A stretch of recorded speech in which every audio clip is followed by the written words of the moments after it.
and welcome not just to the damage report, but to 2021. A fresh new place, a clean slate where everything's great, everybody's very nice to each other, and it's all coming our way. Francesca, thank you for joining me on the first show of the year. You're a great guest, and it's gonna be a great year because we're gonna insist on it. I like how you're wake and baking for the first week of work. Clearly, you've just been baking. Lots of baking happening. It's not baking because this was far harder stuff, but one way or another, it's gonna be a good year. The Great British Wake and Bake Off is a show that I am going to produce. You should 100% at least do it on Newsbroke as like a sketch or something. I would watch that. Absolutely. Anyway. Welcome. I'm glad that we're starting off the year on a Monday with you because I'm not like Fantastic Mondays carried me somewhat through 2020, but I need a fantastic 2021 and hopefully you're gonna deliver that for us. Anyway, we got a lot of news, too much news for both the show and the pre-show actually. But thank you to everybody who's joining us, regardless of where you are. Appreciate you being here. But wherever you are, please do whatever it is that makes the algorithm happy. Click a bell, ring a thing, I don't know, ding-a-ling, whatever. But if you could do that and share the stream, that'd be very nice. And we're gonna chat with you as we go along because one would have expected that almost a year into the pandemic, we would have like become professional again, but I don't think it's ever coming back. Like so many things, I don't think it's coming back. Anyway. Are you ever gonna wear a suit again, you think, John?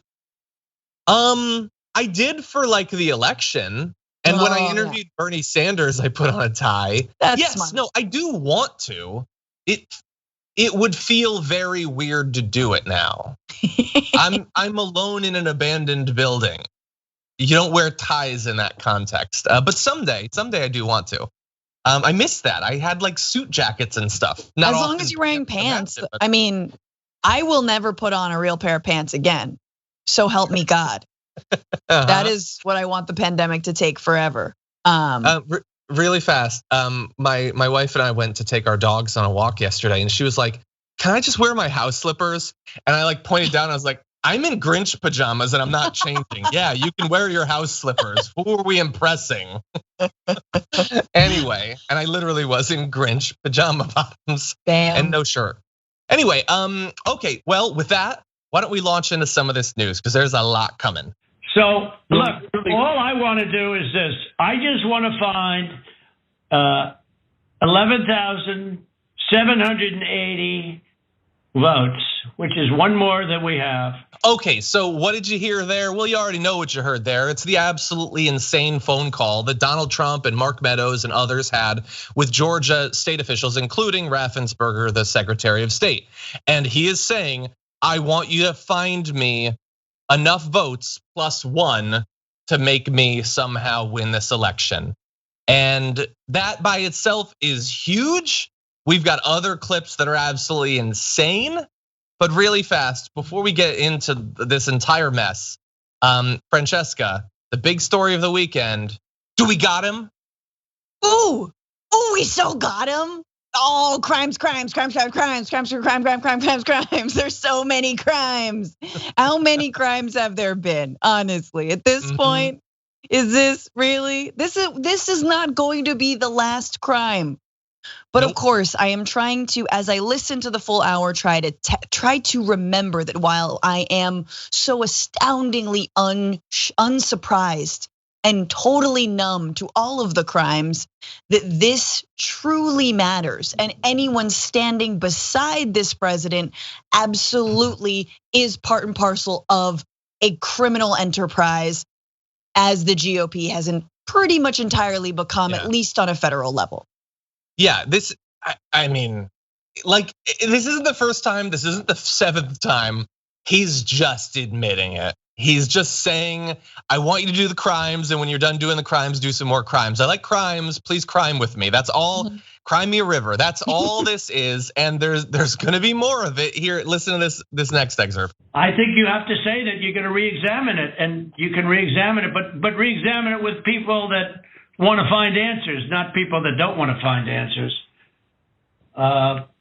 for instance, I'm hearing Ryan, and he's probably, I'm sure, a great lawyer and everything, but he's making statements about those ballots that he doesn't know. But he's making them with he did make them with surety, but now I think he's less sure, because the answer is they all went to Biden. And that alone wins us the election by a lot. Okay, so I love that he just constantly talks about other people, the thoughts that he has about himself. Like he doesn't know what he's talking about, but he speaks with such surety. But anyway, yeah, I want you to announce that you're going to re-examine the vote in time before the Georgia runoffs, but I want you to do it with only people who are gonna overturn it. Not that Republican lawyer, because he seems like he's not buying the conspiracy theories, so he's out. Let's get people in who will overturn this thing. And let's just like the most important fact that we need to understand as we continue forward is it doesn't matter that he's doing this. Not legally, it doesn't matter. Hypothetically, he's breaking the law, but breaking the law doesn't matter. So let's bear that in mind. He's admitting he wants to overturn the election. He is pressuring state election officials to overturn the election. He's saying only bring in people who will overturn the election, but nothing's gonna happen to him because it's 2021 and he's the president and he can do whatever he wants. Somehow, I mean, especially if a preemptive pardon is actually a thing, if a president can pardon himself for like future crimes or thought crimes, which I'm sure he thinks is real and would be if he was president again. Look, this entire hour is so important to listen to because you can see the ways that he, one, has no strategy. The strategy is simply lean on Raffensperger and the rest of Georgia's officials to appeal to their loyalty to the Republican Party. That's it. The strategy isn't let's get to the truth and let's find out an accurate count. You'll notice he never says accurate account. He in fact says, like you just played, all I need is 11,000. What does this big piece of paper say?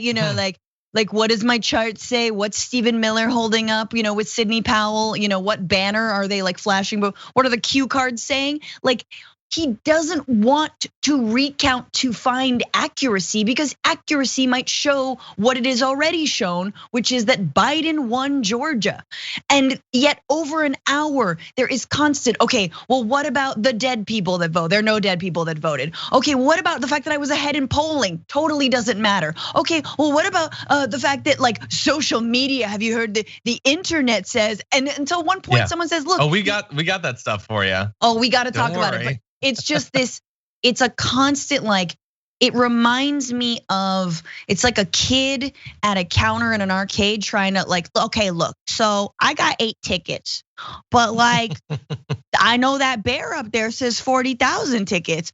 Well, look, if you take a few pennies I got in my, backpack and a few limp balls, like I'm sure we could work something out. Like it's the saddest grift. It is. I mean, especially because, and let's throw another sort of foundational fact for our analysis of this story, is all of this, like it's clearer than the Nixon tapes, right? This is more obviously illegal than the Nixon tapes, but whatever, that's all fine. All of this effort, the crazy pressure campaign, the fact that throughout this call, he's accusing the lawyers and the Secretary of State of committing crimes. He's effectively threatening them.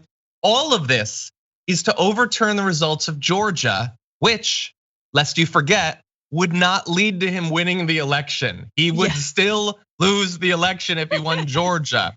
Everybody is pretending as if, well, if they do overturn it, that no, he still loses. He not only by like 6 million votes in the popular vote or more than that, but he would lose in the Electoral College as well.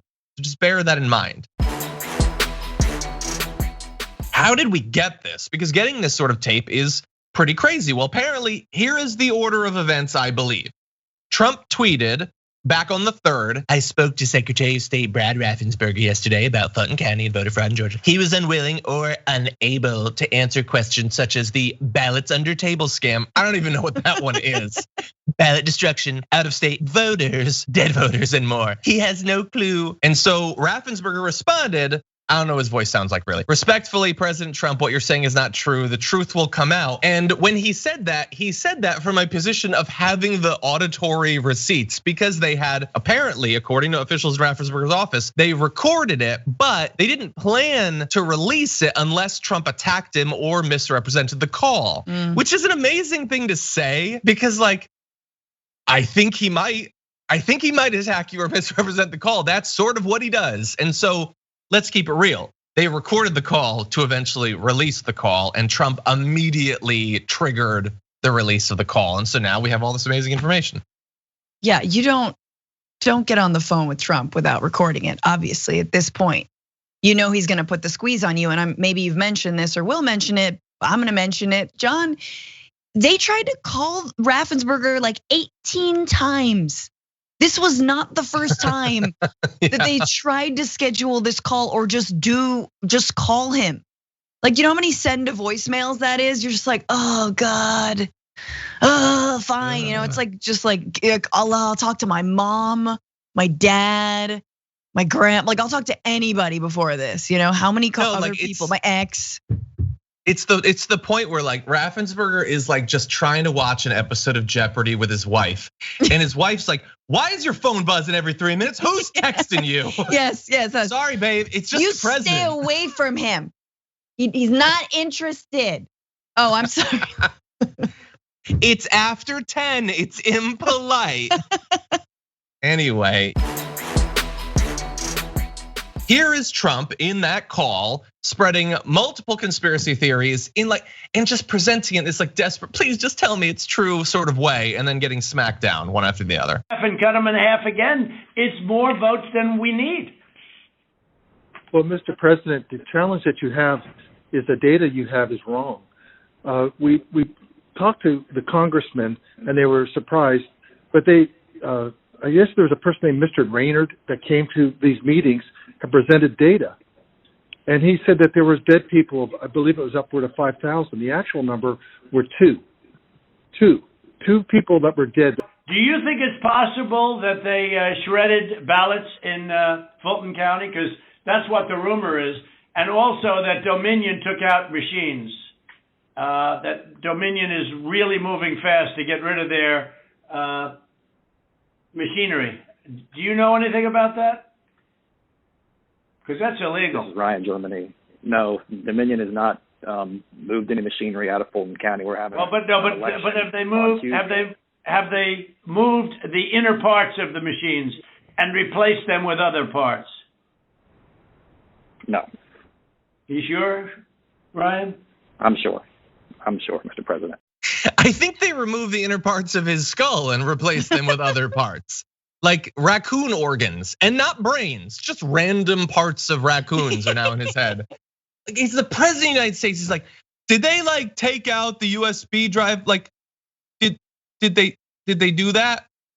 No, because that's illegal, you know. But I love the idea that this whole phone call sounds to me like, again, Sidney Powell and Stephen Miller are like doing like charades with Trump to try and get him like, have you seen the inside of the machine? You know, and like Sidney's like, but the aliens with Hugo Chavez, you know, and like just the number of, I just love all the props that clearly surround him in this phone call to like how all the different, again, cue cards that are like, what about this? You know, baseless lie. What about this conspiracy theory? Oh man, and just the fuzzy math, man. If I could say fuzzy math in the year 2021, let's never not be able to say that. So much fuzzy math. Oh my God, yeah. You know, there's so much that just fundamentally bothers me so much about this tape and the fact that like they're all defending it, which we'll get to. We need to talk about a relatively new show called The Republic, or UNFTR. As a Young Turks fan, you already know that the government, the media, and corporations are constantly peddling lies that serve the interests of the rich and powerful. But now there's a podcast dedicated to unraveling those lies, debunking the conventional wisdom. In each episode of The Republic, or UNFTR, the host delves into a different historical episode or topic that's generally misunderstood or purposely obfuscated by the so-called powers that be. Featuring in-depth research, razor-sharp commentary, and just the right amount of vulgarity, the UNFTR podcast takes a sledgehammer to what you thought you knew about some of the nation's most sacred historical cows. But don't just take my word for it. The New York Times described UNFTR as consistently compelling and educational, aiming to challenge conventional wisdom and upend the historical narratives that were taught in school. For as the great philosopher Yoda once put it, you must unlearn what you have learned. And that's true whether you're in Jedi training or you're uprooting and exposing all the propaganda and disinformation you've been fed over the course of your lifetime. So search for UNFDR in your podcast app today and get ready to get informed, angered, and entertained all at the same time.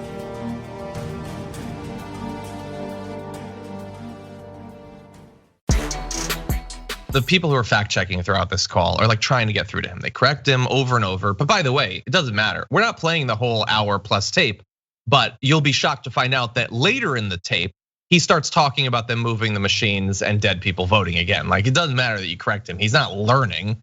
But anyway, here he is defending his sources for all of this conspiracy theory. Mr. President, the problem you have with social media, people can say anything. No, this isn't social media. This is Trump media.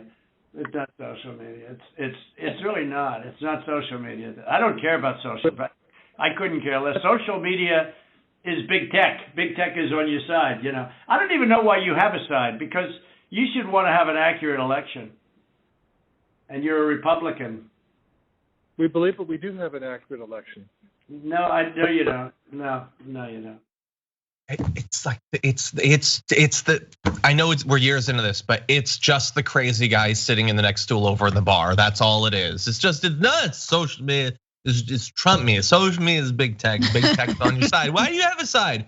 Who's on my side? Give me another all right, buddy. side of bacon. I'm gonna call your wife, and it's time to go home, Donnie. Time to go home. Yeah, going home. Just one more song on the jukebox. Macho man.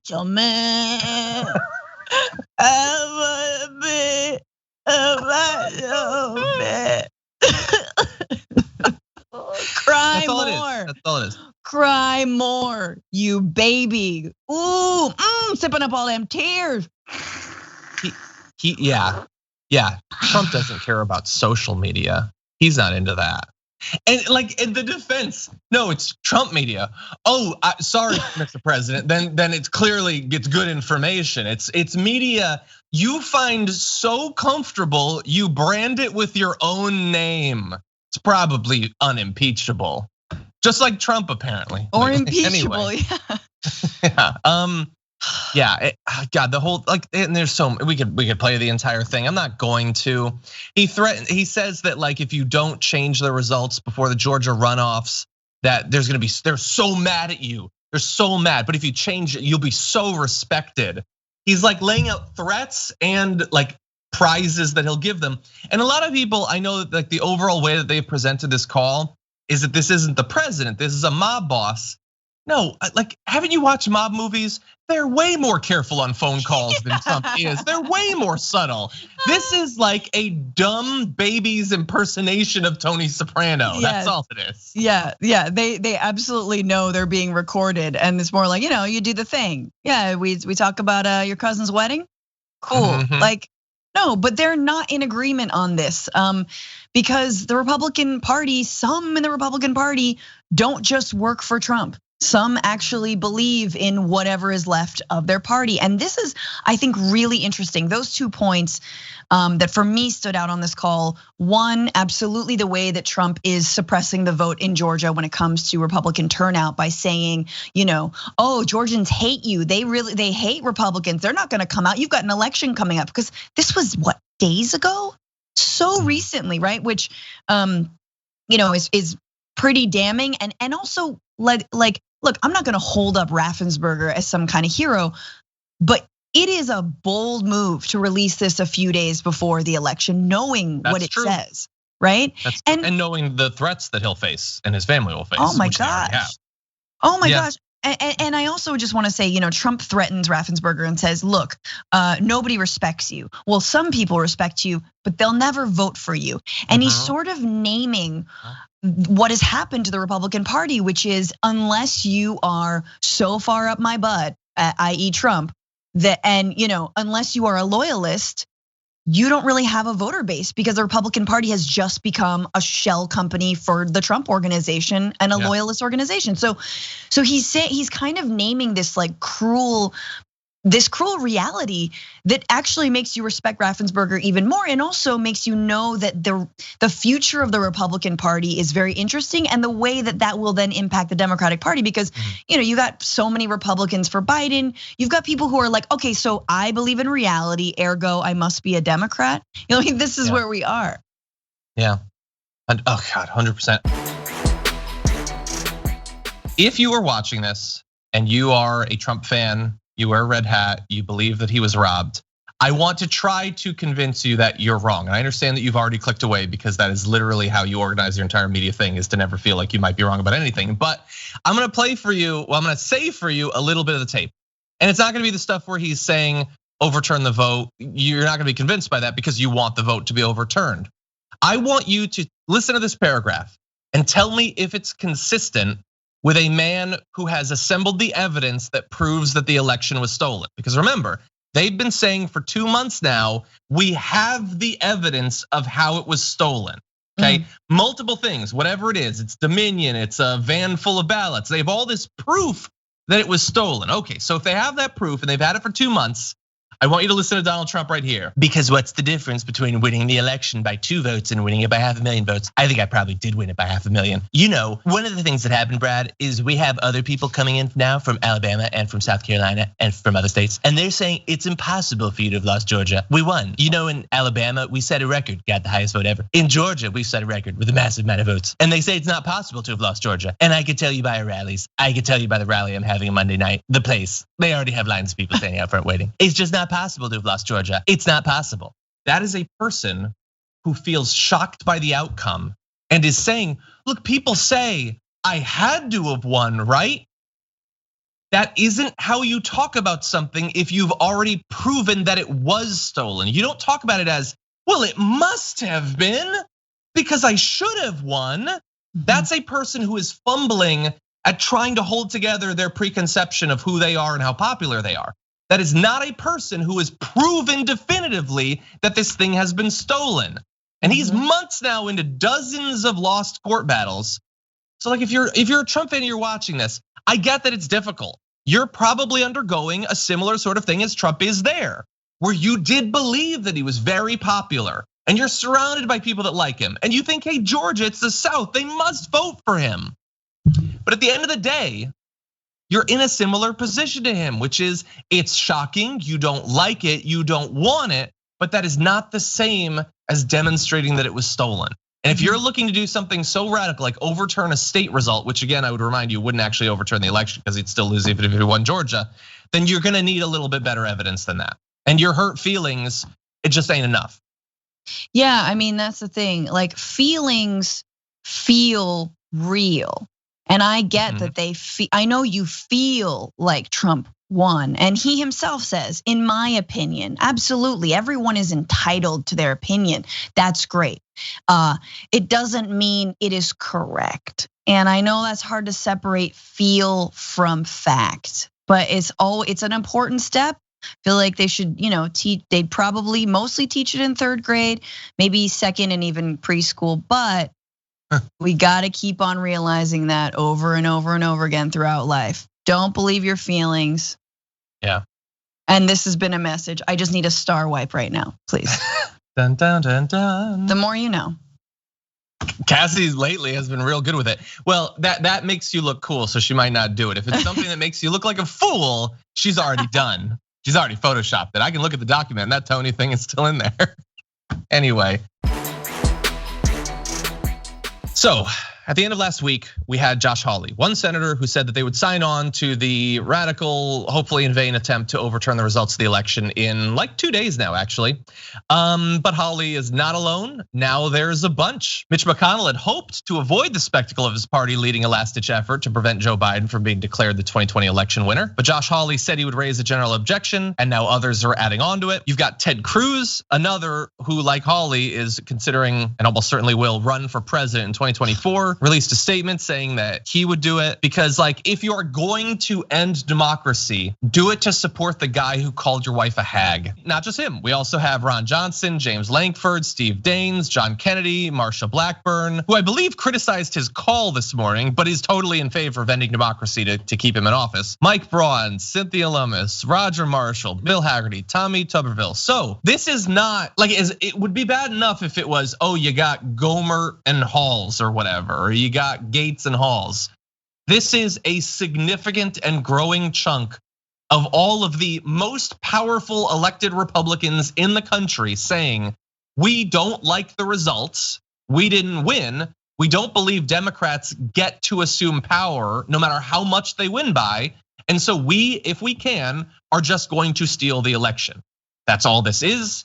It is hopefully doomed to failure, but that is what is happening. And it is not just the crazies, it's all of them, which are also crazy, but you get my point. Yeah, I mean, this is, they are weaponizing once again something that is a norm, is a bizarre procedural part of our already bizarre procedural voting process, which is the Electoral College. And this is really just, you're certifying the election results. You're certifying the Electoral College vote.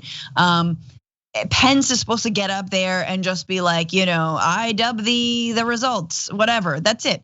And they're all now saying, and I guess per the rules, you can raise a flag or raise a question as you pull the sort of Electoral College votes out of what are mahogany boxes straight up and be like, this looks funny. And then if someone in the House agrees with someone in the Senate, which they will, then both houses go deliberate on it for like a couple hours to determine whether or not they're legitimate results. I mean, it is a total slap in the face to everyone who voted. And if you don't think that it is, and if you're a Republican, you don't think that it's an affront to our democracy, then I would ask you to just be careful what you are co-signing when it comes to the future of this country. I mean, these are the same people that go on and on about authoritarian, communist governments and unchecked power. It's like, wow, buddy.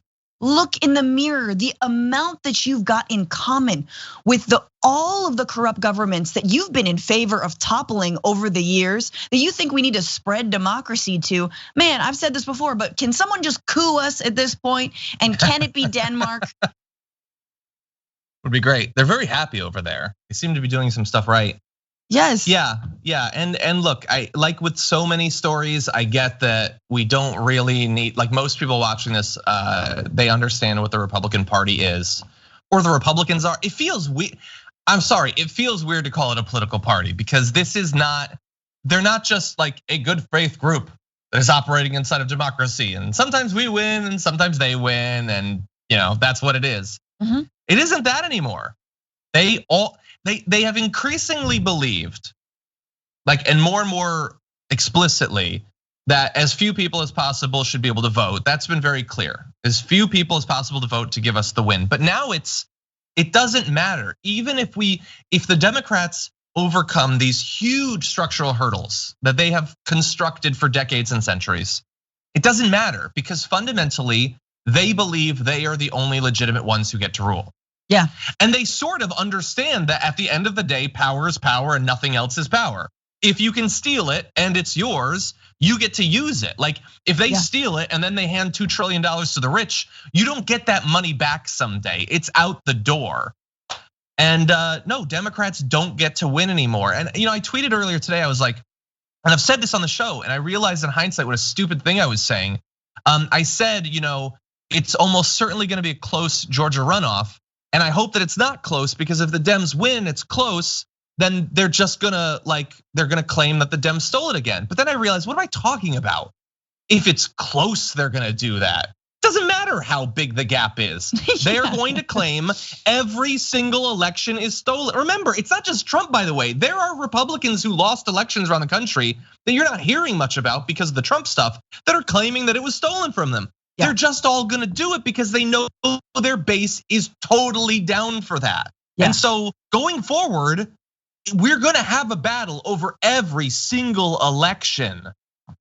It's so important to remember that this is why we can't have nice things. This is why, we can't actually move forward as a country and enter an actual first world nation and enter the democracy that we keep on saying that we are, because we have actual people inside of that democracy who don't believe in it straight up.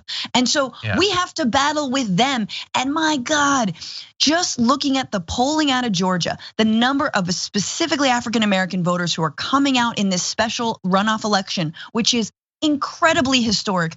Oh, the backlash that is coming from Republicans to try and further subvert, further repress the vote and suppress the vote, further, do all the shenanigans. Let's remember, this president is a guy who on the call couldn't remember the word for echo and just said, "I'm hearing a double sound."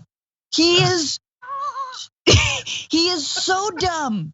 He is so dumb, but not all Republicans are that dumb. Some of them actually are more shrewd. Some of them actually will go as far as, actually setting up an instance of fraud where they can prove it and they can sort of set it up and knock it down. Not this sort of rando strategy that these crooks are trying right now. So just to say man, as progressives, we have to fight these centrist Dems that hold us back, but we also have to fight these completely out of control, anti-democratic fascists with whom Democrats often want to work with. And we're like, oh my God, are you not seeing what we're seeing?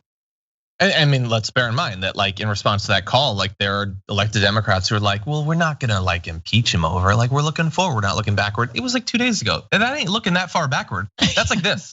That's all that is. That's how much, it's not you're gazing through a telescope. That's that's all it takes. It's still happening. Yeah. He still believes everything he said in the call.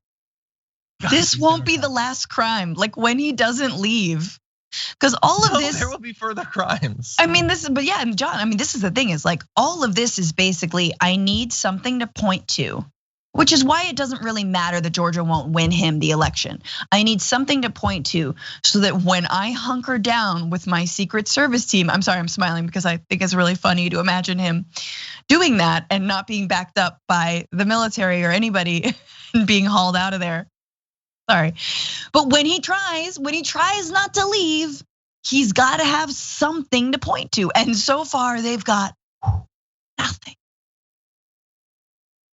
I just imagine he's being dragged by his ankles and he's doing the thing where you hold onto the wall and you're gonna in the movies they scratch lines into the walls, but he's just been eating Big Macs for years, so he has no nutrients, so his nails just immediately come out.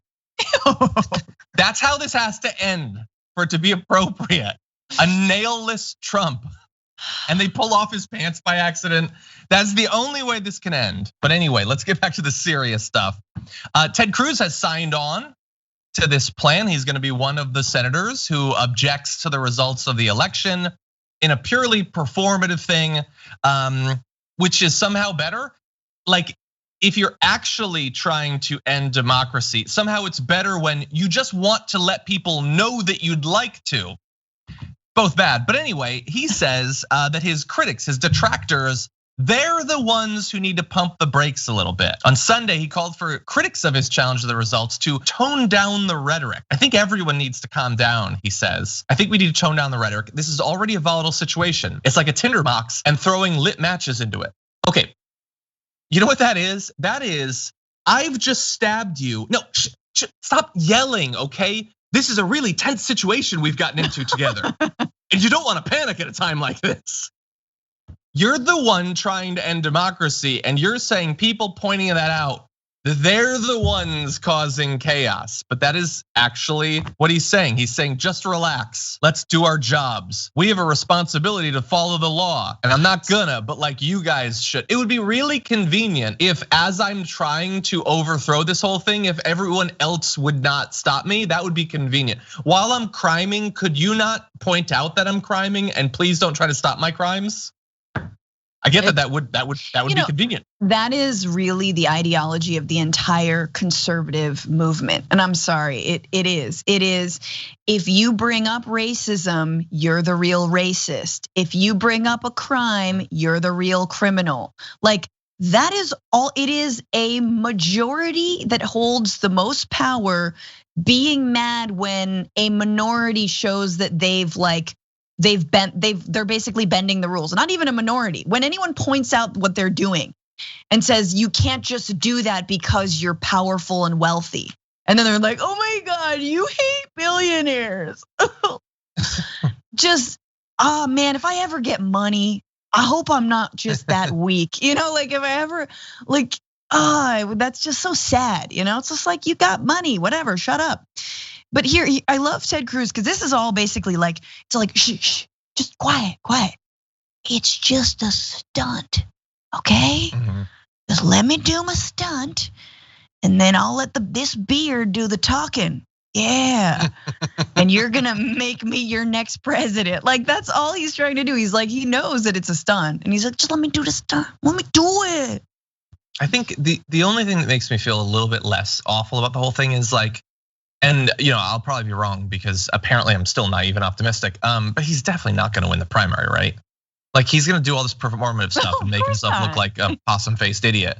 But he's not, because he can't deliver the crazy as much. Like, people want purified crazy. They want crazy that they can tell themselves that this person who's saying crazy things is being sincere. Yeah. You have to have that empty-eyed craziness. Like, remember, this is not true for a lot of people. I have stood near Alex Jones and I have looked into the maw of madness. There are people for whom this ain't an act anymore. Like, I've looked into the eyes of great Cthulhu and I lost a bit of my soul. They need people like that. And Ted Cruz can sort of play it a little bit, but he's not a true believer fundamentally. His true beliefs are reprehensible, but he doesn't have these as true beliefs. Well, he was trying to be Reagan. His whole thing, he is like a child actor and or in a bad like Christmas play. Like, hark, look at the star. Like that is Ted Cruz's soul is a poser. And he was trying to be Reagan in the 2016 election, and now he's just trying to be Trump. And like, homie, like, unless he gets really into nitrous in between now and 2024, I don't see it happening. Mm-hmm. Yeah, no, you need like bath salts Ted Cruz. That's the current front runner in the next primary. So Louie Gohmert's part in this whole plot to overthrow democracy is that he wants to sue Pence because Pence is indicating he's not going to overthrow it.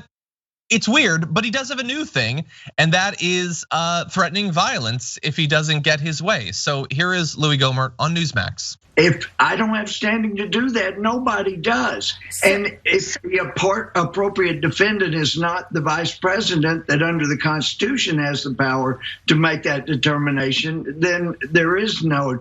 But the bottom line is the court is saying, we're not going to touch this. You have no remedy.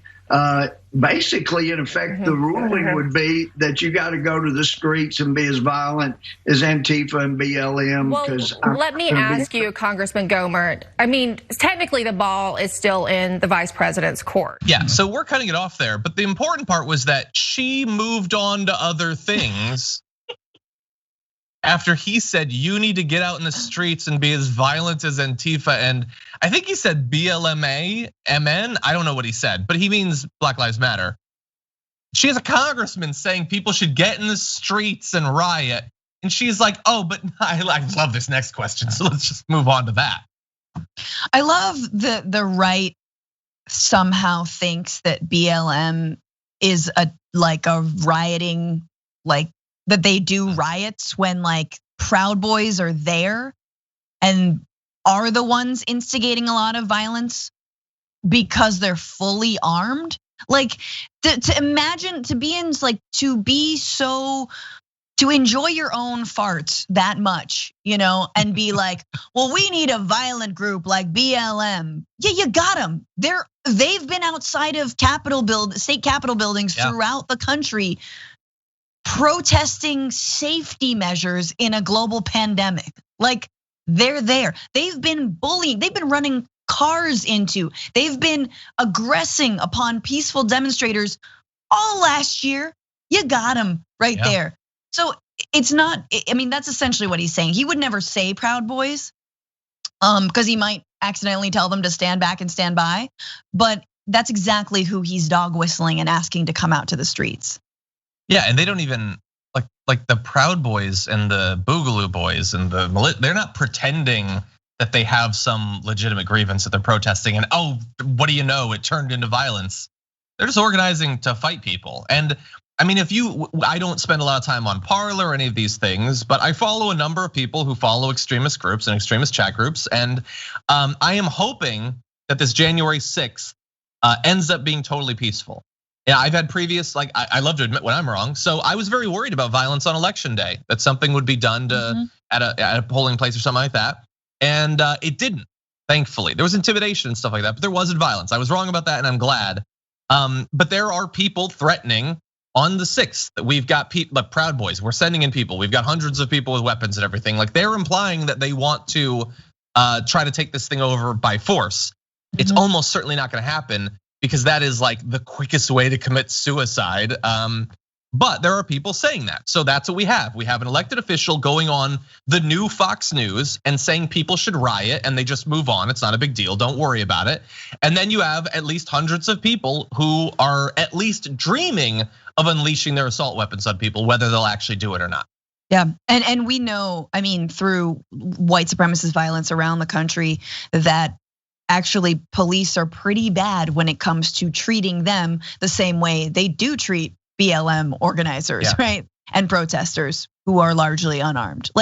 So we're gonna see, and I think we're gonna see this, and this is what I've said before, in this next period, man, we can't have nice things, but we can sure try and put away some of this disgustingness of our country, this white supremacy, these militant groups. We have a responsibility, law enforcement has a responsibility to actually, try and stamp them out because they've, they are a terrorist threat. And I would like to see them treat them with that same seriousness that they would even dare treat peaceful BLM demonstrators. Yeah, but based like you were saying, they're not going to. And it's the most bizarre thing, there's no group they're more mad still about a 30-year-old rap song about shooting the police than they are about militia members continually talking about shooting and killing police and federal agents and stuff like that. The far right loves to talk about assassinating law enforcement. Yes, and Boogaloo Boys have targeted law enforcement and have killed them and tried to blame it on BLM demonstrators. If just one of them were black, right? What a different conversation. It's up is down in this new reality. And I have to push back, John. I have to say, I hear your cynicism, but we have to make sure that crimes are actually investigated, that people do see justice, right? I can't just completely give up on that, even though I know our country, terrible track record when it comes to that. I agree. Yeah, I'm starting the year off a little bit cynical. I'm switching it up from 2020. Starting off optimistic, turns out that wasn't a good call. So I'm gonna switch it up. I'm gonna pull a little switchy and we'll see what happens. We are way into this pandemic, lost over 1/3 of a million people, and the president, who only has a couple more weeks to be president, and in theory could use that time ramping up production of the vaccine, helping to coordinate the distribution of the vaccine, all of that, instead is spending his last days with political power, implying to people that the pandemic, as bad as it's gotten and as bad as it's getting, is still fake. He tweeted recently, the number of cases and deaths of the China virus is far exaggerated in the United States. When in doubt, call it COVID. Fake news. He said that on January 3rd. We're losing thousands of people every day. And I know, it's stupid of me to be surprised by any of this, but he's still implying that not just the cases before they were exaggerated because we were testing or whatever. Now they're just exaggerated. Oh, and the deaths too. Those people didn't die. Well, we do have Dr. Fauci, who is going to once again have to respond to the president undermining his efforts, because again, if what you need is to get people to get vaccinated, telling them that the virus isn't that bad is a pretty bad way to get people to do that. So anyway, here's Dr. Fauci responding to what Trump said. Response to that? Well, the deaths are real deaths. I mean, all you need to do is to go out into the trenches, go to the hospitals, see what the healthcare workers are dealing with. They are under very stressed situations. In many areas of the country, the hospital beds are stretched. People are running out of beds, running out of trained personnel who are exhausted right now. That's real. That's not fake. That's real. Yeah, and like we've been saying for some time now, LA has effectively no ICU capacity. It can't keep up with the number of people. And that's the same sort of story that we know is in a lot of big cities right now.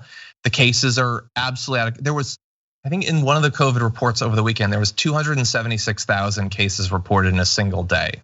Like we used to have 20, 30, 40. Now it's just, oh yeah, no, more than 250,000 people are being diagnosed every single day.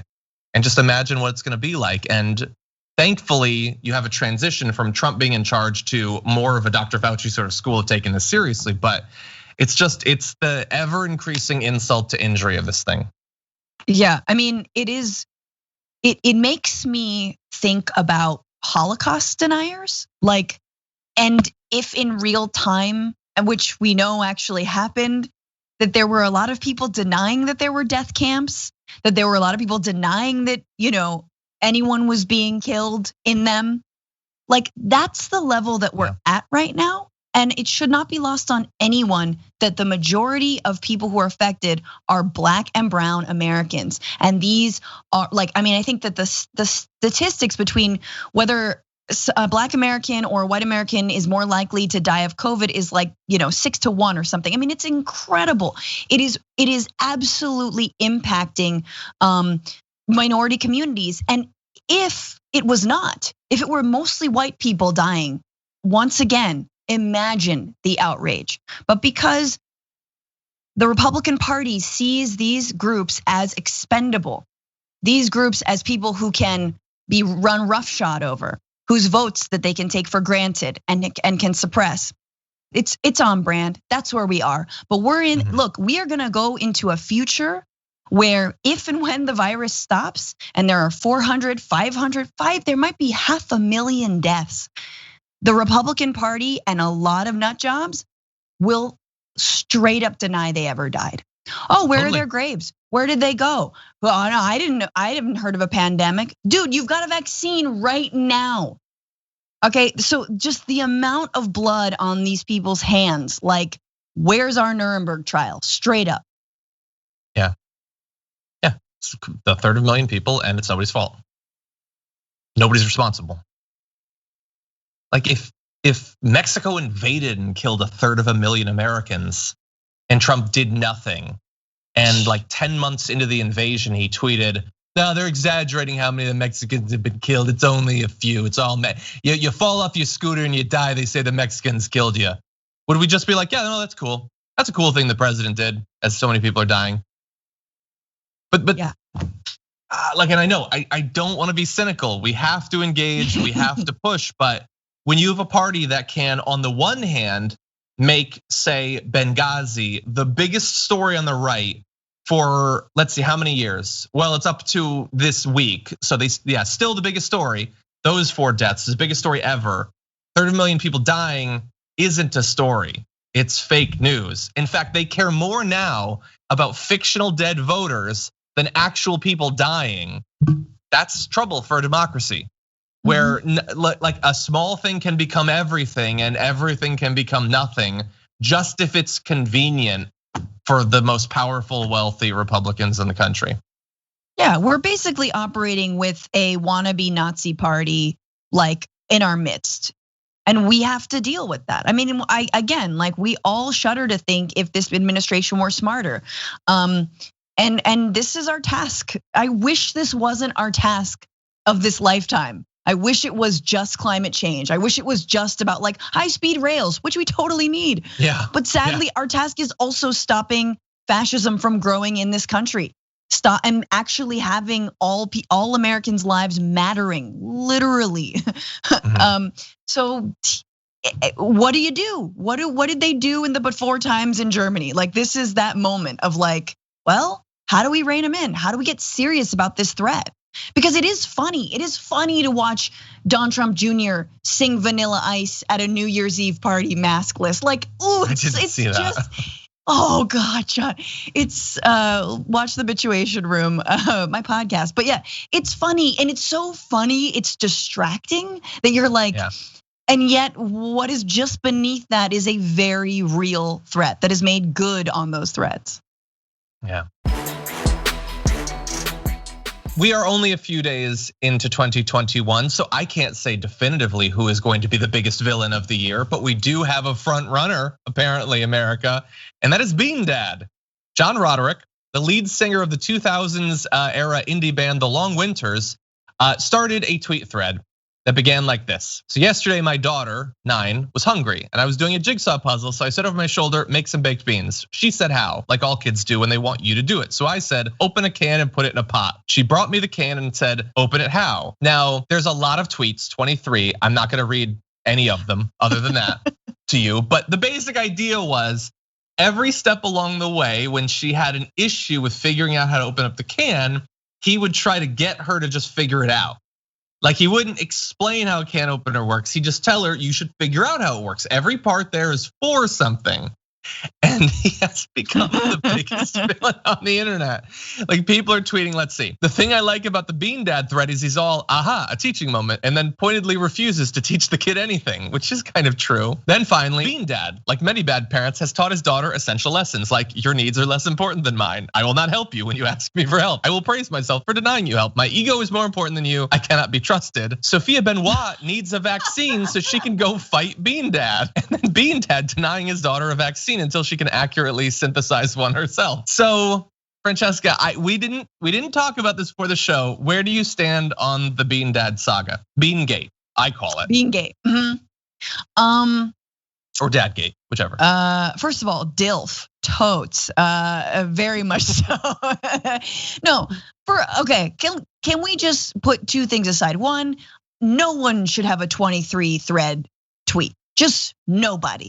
You're automatically canceled if you tweet in a 23 thread, whatever.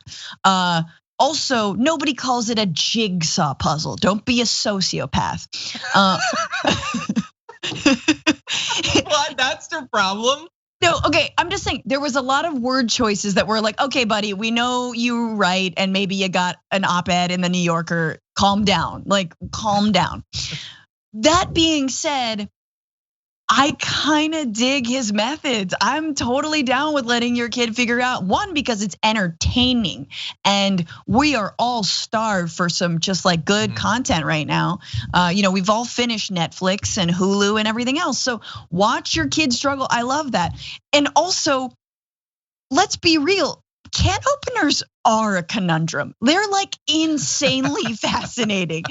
Have you ever got the one that like isn't a side one, it's a top one? Those are so hard.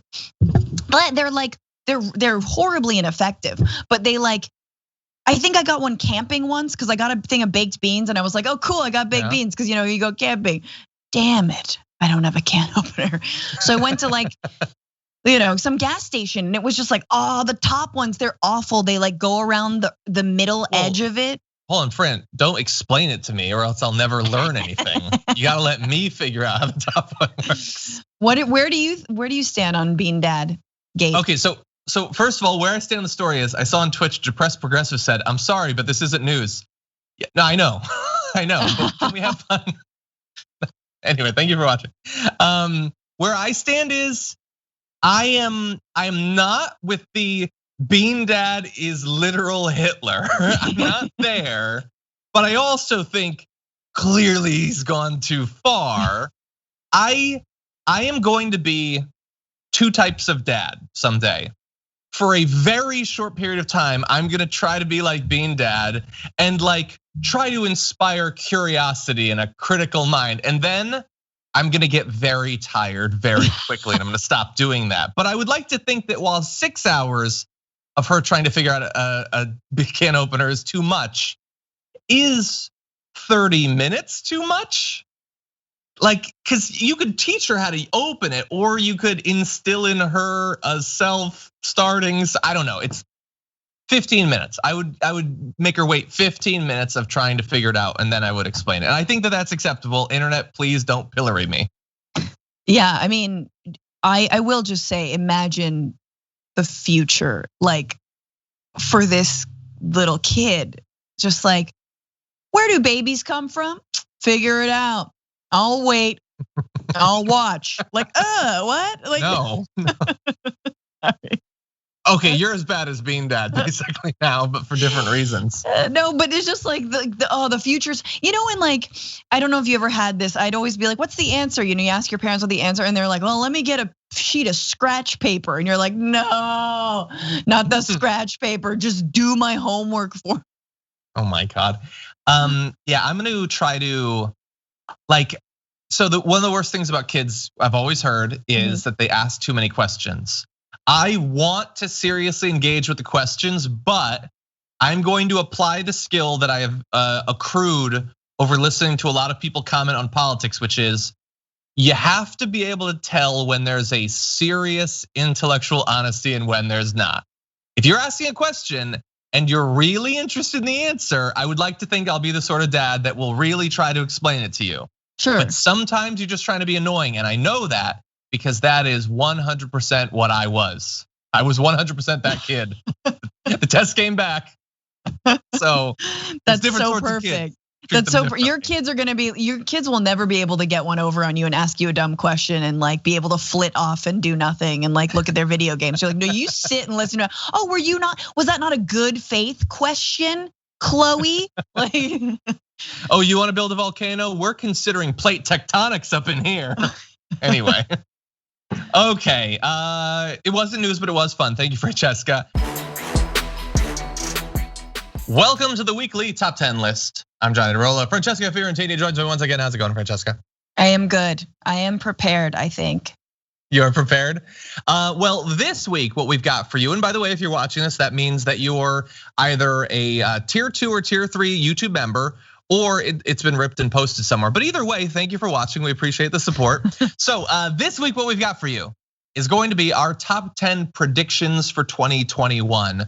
I like turn of the year sorts of things, and I like doing predictions like this, but especially coming off of this year, I think there's a lot of sort of just built up expectation and hope, or like some sort of year thirst. So that's definitely infected my top 10 list. But anyway, before we launch into the individual ones, anything about how you chose this, your philosophy, anything like that? Philosophy, please. I have none. I am guided by nothing. Sure. I have no moral center. That's what I've heard. So I will say, mine, I wanted it to be a mix of hopes and fears. Yes. Because otherwise it would have just been fears. So I am trying to force myself to put it out there that good things can happen. So I have a couple of those that'll come up. But anyway, with that, would you like to go first with your number 5? Yes. You just threw me with the hopes and fears. I was like, oh yeah, hope. Dang it. I remember that. It was on a poster once. Yeah. No, I can't say hope anymore or change. I definitely can't say hope and change in the same phrase. It sucks. Number 5, Biden will nap in a meeting. It's gonna happen. There's just going to be like a little bit of a nodding off. You know, he's gonna catch a few Z's at a briefing. He'll be back on his feet. He'll run after that, but there will be a snoozing off if he actually assumes office at some point, which is another prediction of mine. But Biden will nod off. Let me ask you a question about that prediction. Do you expect a period where Biden will start wearing his big aviators to meetings, making it impossible to confirm or deny if he fell asleep? Yes, absolutely. Okay. No, okay. yeah, and he's gonna have like, he'll bring the cat into a meeting. There's gonna be lots of like slippers involved. There's gonna be just new, interesting, bizarre behavior, because he is a little bit of a sundowning old man, but the dementia, I think, really does play in the left's favor and Democrats' favor. So there's gonna be good things too. Okay, well, I'm gonna start off with my number 5, which is gonna be one of my hopes. And I think this is semi-realistic, semi-pragmatic, semi-idealistic. So my hope is that in 2021, we will have student debt cancellation. Ooh. Now, I don't know how big it will be. I don't know if it's everything. I don't know if it's 50,000 individually with some sort of income requirements. I don't know if it's just 10,000, which he's indicated, but there's a lot of people in the Democratic Party that have indicated they're in support of this. Like Warren's pushing for one form or another. Even Biden has said he's down for some kind of thing. Schumer has been pushing for it. And it would stimulate the economy, which if Mitch McConnell wasn't an insane person, would be something that he would want because it would help out his corporate donors. But he also doesn't want Biden to succeed. So we'll have to see. But I think there are enough Democrats in support of it that maybe it could happen and it would be so awesome. Like people have just been like so many hopes and dreams and new businesses and moves and all of that have been crushed by student loan debt. We need to solve this problem, and this would be a gigantic step forward in that. Absolutely. I mean, and it can be done by executive order. I mean, it really, the ball is in Biden's court on this one. And I know there's a lot of things on his plate, but this is actually one where if Democrats don't win back the Senate, or even if they do and there's a struggle in Congress, he can actually override that and just, yes, do this. Any amount I think would be good. I think everyone can say even $10,000, but like I'm hoping for 50 and or the whole thing, but that's not gonna happen without pressure, so. Yeah, I'm hoping for 30. I feel like that would cut into a lot of it. Yep. And it's not just the 30, it's also all the interest off of that. It would just be so significant, but it is still Biden, so we'll have to see, but that's my first hope. What's your number 4? I like it. Gosh, I'm gonna do all the fears. I've got those. So like I alluded to, I do think, God, mine are all Trumpy. That's okay. He's everywhere. I think that he will try and not leave. I think there will be a delay. I believe that he will pretend like he didn't get the memo that he had to leave by January 20th, and that's the inauguration, and But he might leave by the end of January, but there's going to be a lag, and it will throw our democracy once again into the balance and be like, well, what do we do? Do we smoke him out? Like, how does this work?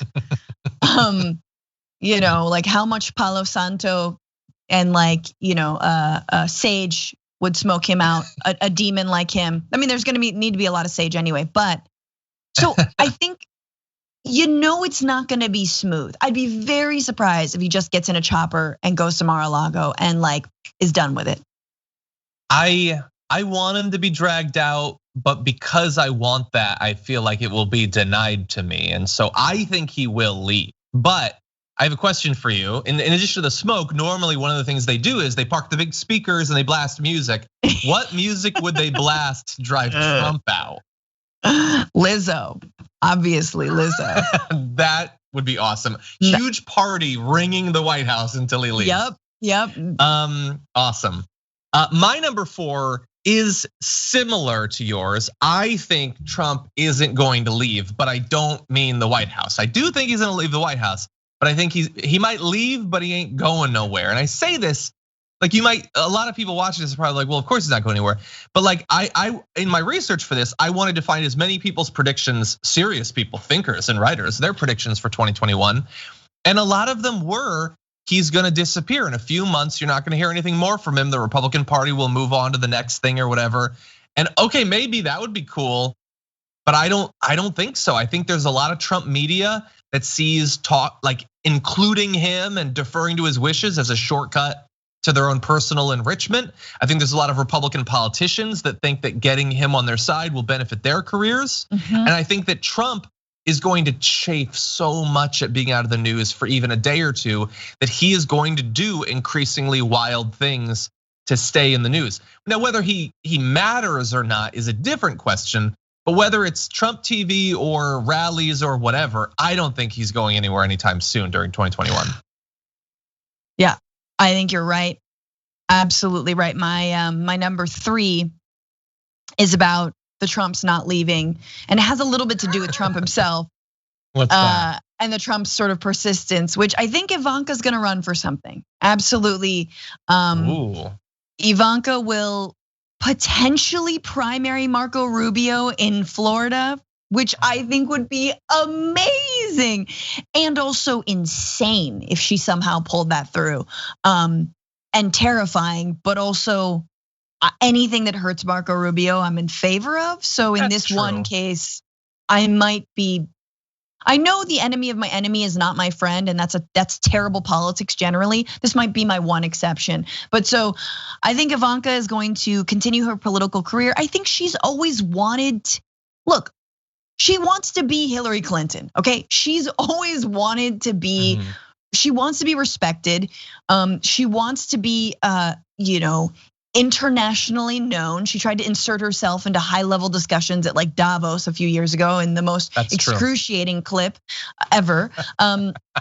She really wants to be important, and I think she thinks her dad is like not her brand, but she definitely wants a political brand of like, Stepford wife Republicanism, and that glossy Michelle Bachmann. Glossy Michelle Bachmann. And honestly, it's like a little bit scary to me. I mean, I say she wants to be Hillary Clinton because I think her actual views might be a little bit more progressive. Like I think they voted Democrat like her and Jared in the past.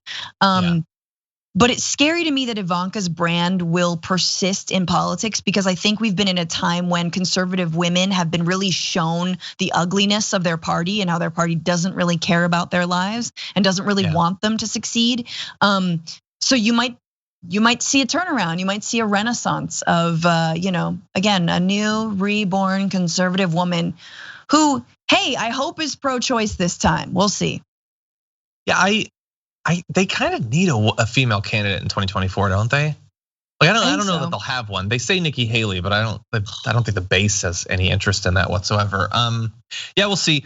In terms of her primarying Marco Rubio, like my knee-jerk reaction is I don't want the Trump smear politics, but substantively, I don't know that I care either way. Like Marco Rubio is the worst. Yeah. Maybe it would be better. I honestly don't know.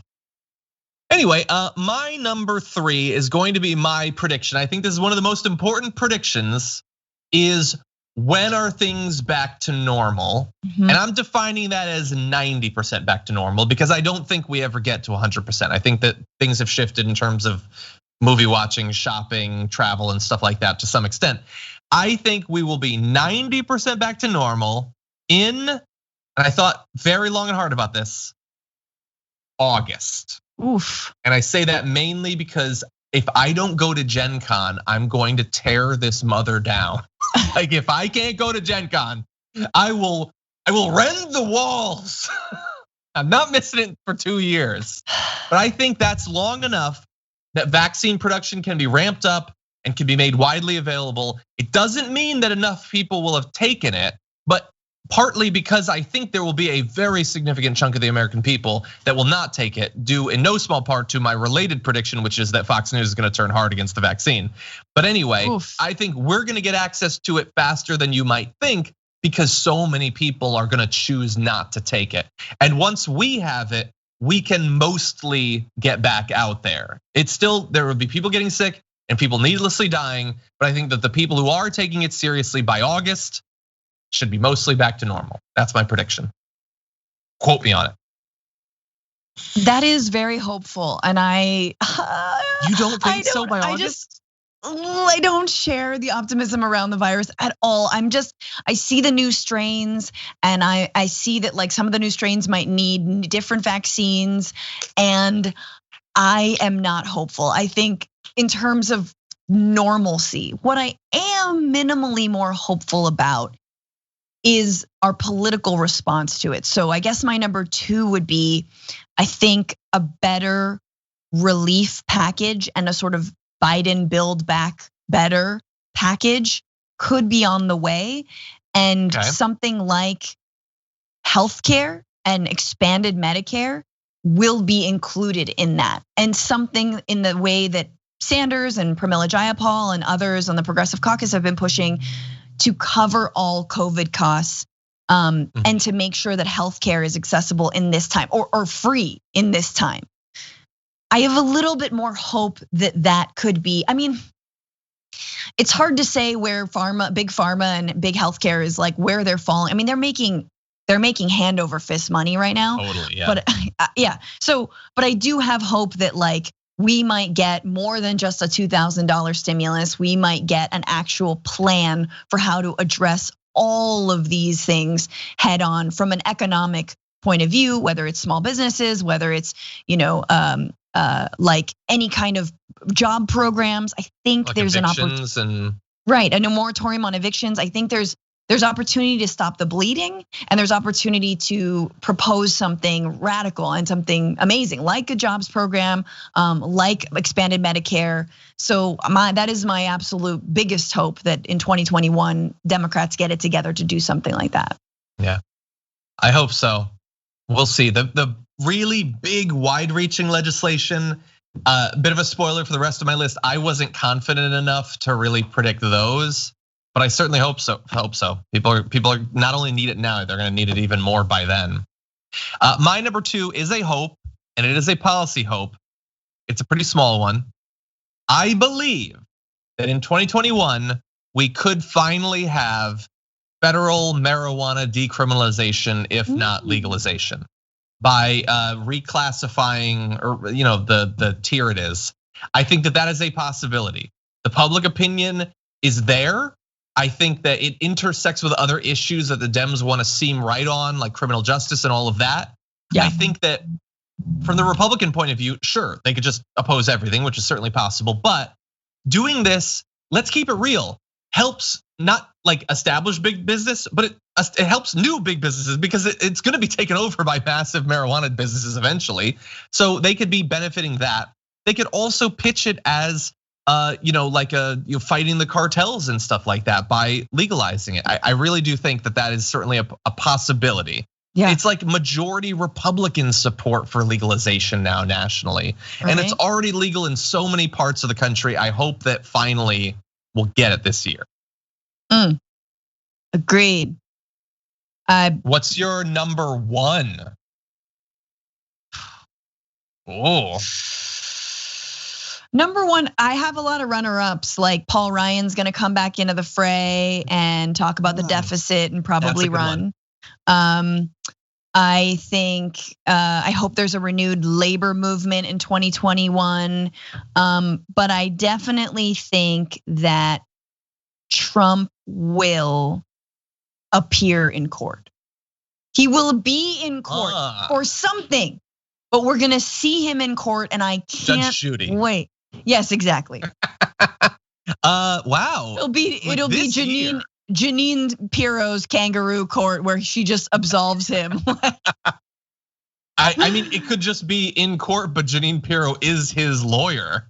Sure. I mean, it could. Yes, I think there will be some kind of court case, multiple, but I hope we see him. We're not going to see him in a jumpsuit, but I think he'll be in court, and I think some people are still willing to hold him accountable. They might not be elected officials, but they're Maybe, but I want to get you on the record. If it was up to you, would you prefer that he has Jeanine Pirro as his lawyer, or would you go with the classic Rudy Giuliani?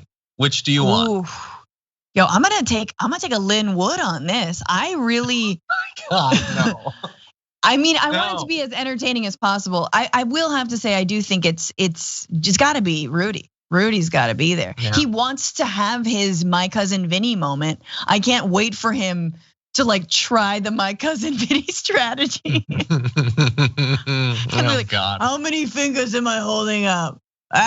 Like Oh, I was just adjusting my fan. I don't have any expectation that rich people can ever be held to account, even to the extent that they personally appear in court generally, but I know that New York's really on him. So I hope that your number one prediction comes true. Okay? Thank you. Now I've had some hope. My number one is not hopeful. And that is that one way or another, very little is gonna get done in government, and politics will be both more frustrating, but at the same time duller than 2020. I think that Biden is not a fighter. Sure, he fought Corn Pop, but in terms of political fights, I don't think he is the character he presents himself as.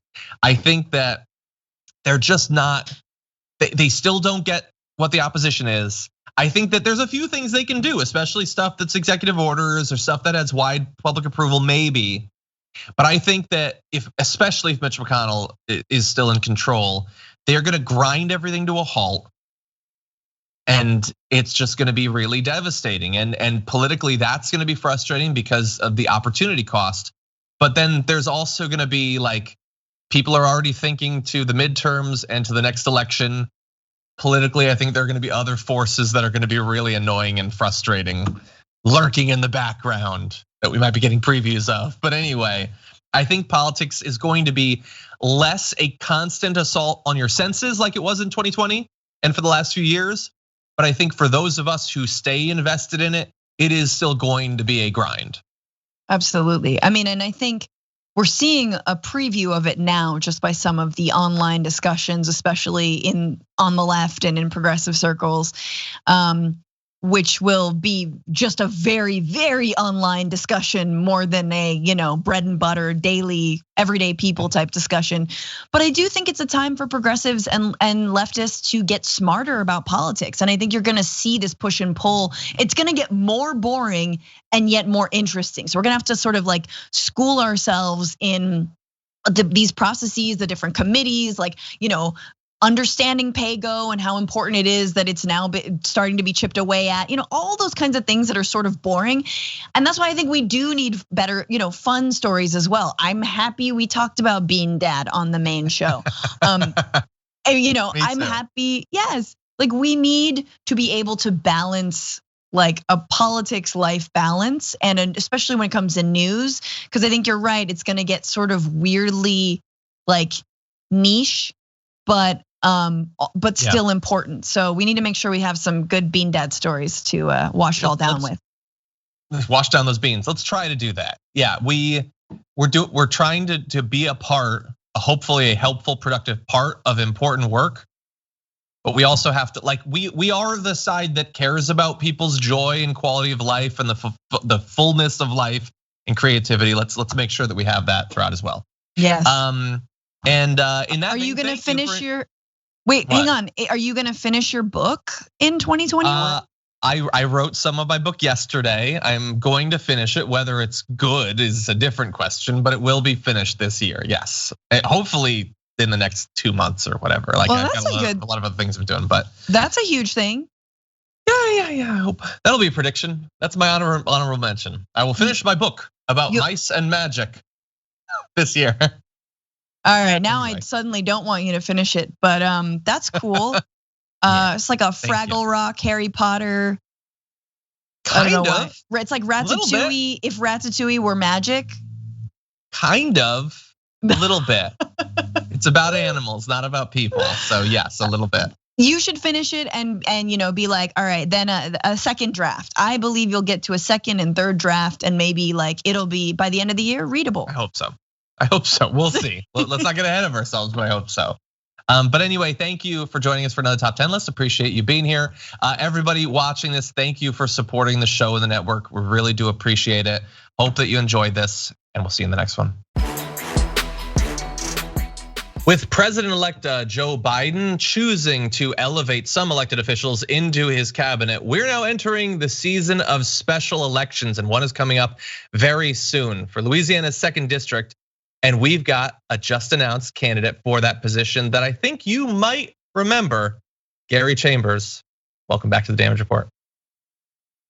What's up, brother? It is good to be with you. It's good to have you here. So several times you've joined me as co-host of this show. You're arguably looking to fill a more important position. So tell me about this. You just announced earlier today that you're running in that special election in the 2nd District. Yeah, we are going to go for it, brother. We are running for Congress to replace Cedric Richmond, who has been our congressman here in the 2nd Congressional District for the last 10 years. And so I'm excited about the opportunity to go out and talk to the people of Louisiana about bold new ideas for the progress of our community centered around justice and equity. So we've already got a couple of people who have announced interest, some others that are being speculated. I know that our audience is familiar with you, but for those who might be seeing you and hearing from you for the first time, can you tell us a little bit about your experience, what you're bringing to this congressional run? No problem. I have been an advocate. I'm a born and raised Baton Rouge native, and I've been an advocate here in this community for nearly a decade now. And I have helped to fight for justice in a host of different ways, whether that is economic justice or healthcare justice, environmental justice, and worked alongside different organizations and community folks. Most of y'all probably know me for leaning into Connie Bernard at the school board meeting here in Baton Rouge. That's kind of my flavor. I'm very direct and to the point, and about doing what's right. This is going to be a people power campaign because everything I've done has been centered around the people. When we look at Louisiana, our state ranks number 50 in the nation. And so anybody saying that we're doing a good job, they're just not being honest with you. That's just not the truth. What we need is policies that are centered around creating opportunity, right? That's why I support the Green New Deal, because it's gonna bring in jobs to our community where we've been married to a particular industry for so long that we are doomed to either their successes or their demise. And we've got to diversify our state's economy, right? Because we're currently losing jobs in the oil and gas industry in our state. We got to talk about Medicare for all, and this pandemic has given us a great example in the most hurtful of ways of why every American needs to have health insurance, right? That it should be a right, not a privilege, and that until we take profit out of the services of healthcare, people are not going to get equitable care. And so when we talk about policing in America and the injustices that we saw all through 2020, we've got to be honest. I live in the most incarcerated place in the world. Okay, that I live in a parish that has 11 different police agencies. And so to tell me that more police and more dollars to policing is going to solve the crime problem, Louisiana ranks number 50 in crime. So that is a lie. We are the most incarcerated and we spend a ton of money on policing, and we're number 50 in crime, which means that more money to police will not solve the problem. And so I want to lead a data-driven justice approach towards how we build a more just and equitable future for our children. Wow. Yeah, no, I hadn't known some of those rankings. That's absolutely devastating. As you said, you're a lifelong resident. I know in the video that your campaign put out today, you talked a little bit about your family history. Can you tell us a little bit about that for people who might not have seen the ad? Yeah, man. I have a complex story like many Americans. My favorite poem is by Langston Hughes, and in the poem he talks about his mother to son, and he talks about life ain't been no crystal stairwell for me. And I have had a journey. When I was born, my mother committed suicide when I was 2 months old. And my father struggled with alcoholism as a result of being left with 3 children and not knowing how to pick up the pieces. And my aunt and uncle stepped in and became my mother and father. And my village stepped up in a way that helped produce this joyful warrior that everybody sees. I think that we can maintain our joy and fight. And that comes from my faith. I tell people all the time, my motto is to do good and seek justice, which comes from Isaiah 1:17. Do good, seek justice, help the widow, the orphan, and the oppressed. And that's our campaign slogan, right? But it's not a slogan for me because it's a way of life. It's what I was taught through my years in ministry. When we talk about faith, my faith teaches me that Jesus was about justice and equity. And if we were truthful about the first church, they were probably socialists because the Bible tells you that they had all things in common. But we don't want to have these conversations, or we've allowed certain people to own the narrative of faith, or we've allowed them to own what justice and law and order should look like. And I'm here to take it back because that's what I've been taught to do through my whole existence, is keep pushing. And so I'm gonna push the line for the people the same way that I've had to push just to be where I am, brother. Yeah. Wow. Well, the pushing's gonna happen soon because while we love to have candidates on, and we're gonna start doing that for the midterm elections probably in the next couple of months. We're not talking about 2 years out. This is a special election that's expected to happen in March, correct? Has a specific date been announced yet? The date has not been announced, but unfortunately, we know that there will be an election because Congressman-elect Luke Ledlow, who passed away from COVID, his replacement election is March the 20th, and we anticipate that Representative Richmond is going to resign in the next week or so, and that the governor will call for the election to coincide with the other election that's going to exist. And so we'll have an election March 20th and a runoff for April 24th. But if folks like your audience support us, hopefully we can put this thing to bed on March 20th. Okay, so how can that happen? What sort of help does your campaign need?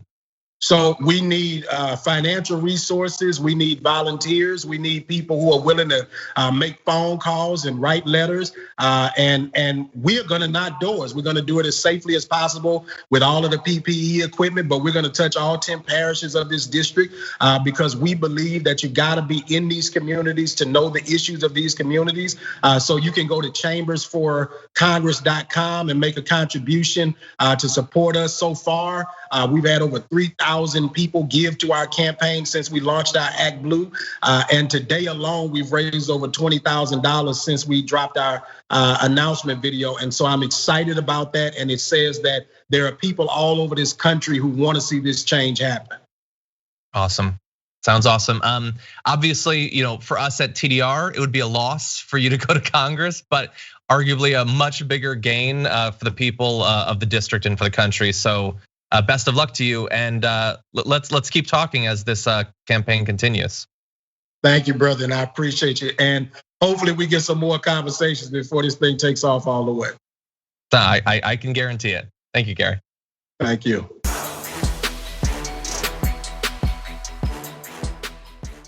Thanks for listening to the full episode of The Damage Report. Support our work, listen ad-free, access members-only bonus content, and more by subscribing to Apple Podcasts at apple.co/TYT. I'm your host, John Adarola. I'll see you soon.